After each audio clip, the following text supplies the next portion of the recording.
music. I hear angels singing. I can feel the grooving, and it makes me wanna dance. I need you to be a part of my soul company. See the light and don't deny. Soul company, walk to the beat of freedom jams. Soul company, you to be a part of my soul company. Hey, how's it going, people of the internet? My name is Creation, and big changes are coming to the battlefield. Along with a time machine into the future, we might even be able to bring some weapons from our past. Or was it all really the future? But today I wanted to talk about the estimated Final Stand release date, which I believe is 99% confirmed using an old nifty trick that I've been able to use to figure out every release date for a DLC so far. Also, it looks like Broken Field will now be Working Field for everyone on September 30th. It will include all the recent community test environment changes except the recent team play initiative. Now, we will get more into that later, but I got an exclusive interview with R2-D2 explaining his thoughts on the new patch. So, R2-D2, how do you feel about the new changes coming to Battlefield 4?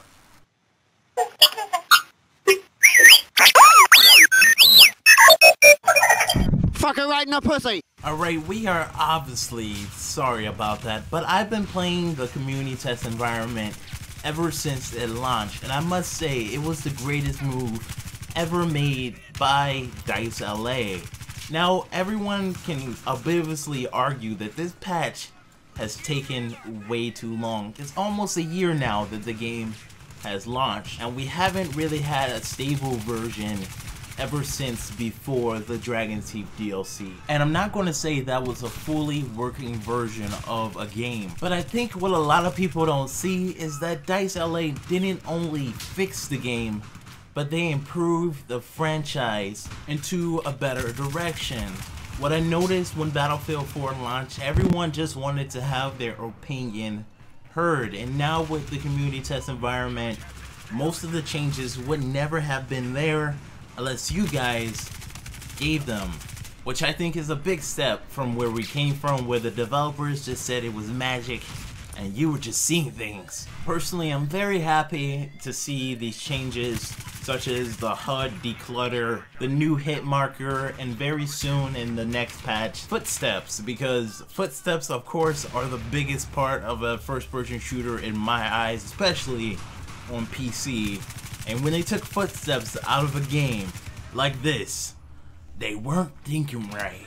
I'm just very excited to see this game working for everyone, and I know a lot of players aren't returning, but hey, it is what it is. But also Final Stand Futuristic Warfare is coming very soon, and I believe I have a date for you guys.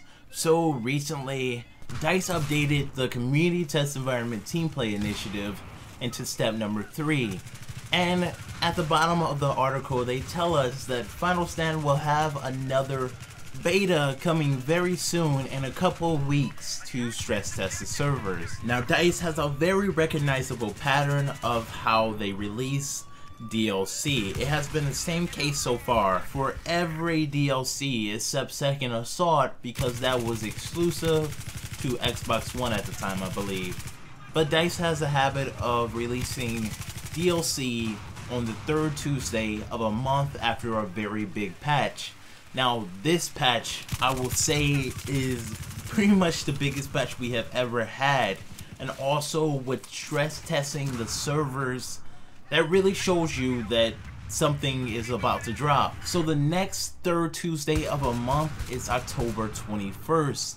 And that's when I believe Final Stand will be dropping for everyone. Now, if you guys haven't got to actually play Final Stand because you're on console or you haven't been checking out the CTE, hopefully they open this Final Stand beta to everyone who has premium, including the console members, because I know you guys have really been left out or in the shadow, or feels like you're in the shadow for 2 or 3 months now, maybe even more. Hopefully things will change in the future. But all bad puns aside, it looks like there's a possibility of this 6th DLC featuring some of the older Battlefield maps, and it may also be including some of the veteran weapons.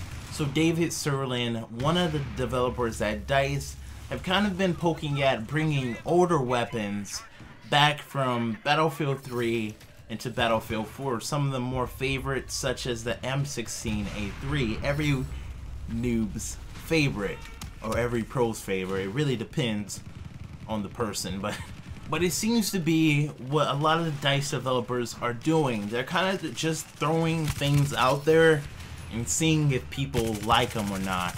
But I believe the Second Assault 2.0 is very dominant to come in the future. And if you guys want to tell me, what weapon would you bring back from Battlefield 3? Because I will bring back, surprisingly, the G3A3. Now, there are a lot of weapons that were never brought back that should have kind of been in Battlefield 4, because everyone seems to have loved them, such as the M16A3 and the AN94. But this was kind of the hipster weapon that not many people use. But the G3A3 was definitely the best thing to come to Battlefield because of the high damage without it being a DMR. And just the way it fired makes it one of the most memorable weapons in the Battlefield series for me. So it looks like a new veteran weapon pack along with some new remastered maps are upon us.